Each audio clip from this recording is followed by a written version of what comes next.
appointment दिया है BA पास second class में हुई ऐं उनके 14 स्टूडेंट हुए तो भाई छाजी मश्किल आहे तव्हां ॾिसो अॼु बि सिंध जो उस्ताद जे कहिड़ा रुपया उनजे मां निकिता वञनि था उनमें मुख़्तलिफ़ टीमूं ठाहियूं हुयूं आहिनि कॾहिं रेवेन्यू डिपार्टमेंट आहे कॾहिं फिनांसियल डिपार्टमेंट आहे हिकु तव्हांजो उसूल आहे ईअं कोन इहे त जेके असां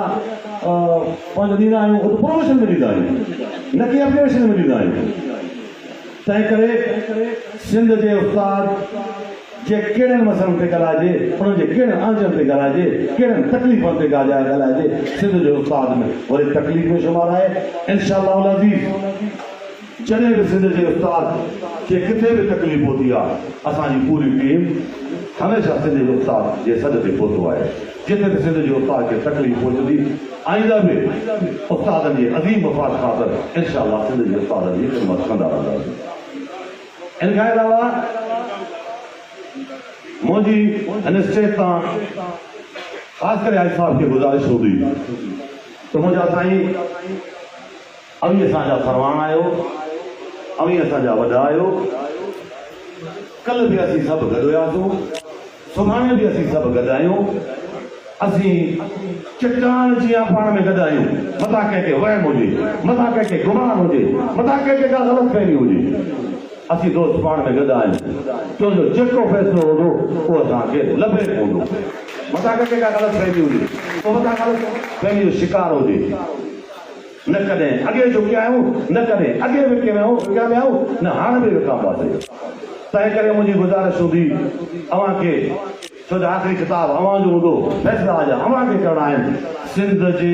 उस्तादनि जे मफ़ाद ख़ातिर उहे फ़ैसिला कर जो तोखे तारीख़ वरी सुनहरी अखरनि सां लिखे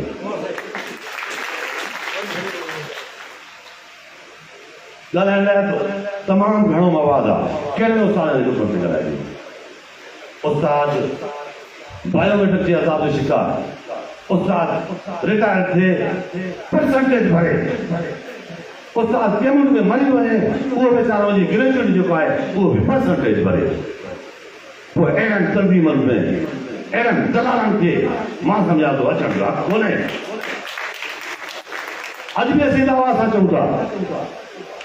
उस्ताद जे हक़ जे लाइ न कॾहिं पहुचायो न की विकामिया पिया आहियूं न कॾहिं उस्ताद जे पैसे खे करे असां हुनजो गीतनि खे जेबंद करे रखियो आहे ख़िदमत कबो उस्ताद जे अज़ीम मफ़ाद ख़ातिर कबो उस्ताद जे हक़नि लाइ कबो आख़िर में आउं सभिनी दोस्तनि जो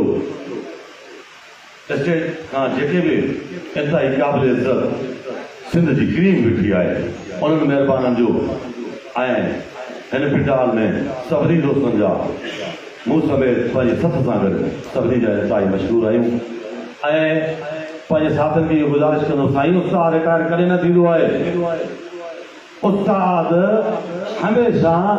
पंहिंजे अमल दख़ल में हूंदो आहे कल्ह बि तव्हीं असांजे दिलनि ते हुयो अॼु बि असांजे दिलनि में हूंदो सुभाणे बि असांजे दिलनि में हूंदो ऐं असीं उमेद था कयूं इहो तव्हांजो शफ़क़त जो सायो हमेशह असांजे मथां हूंदो तव्हांजा लख सलामत जियो इहो पेटे लफ़्ज़ ज़िले जे कमा जो सदर साईं अब्दुल जब्बार खोसो साहब जे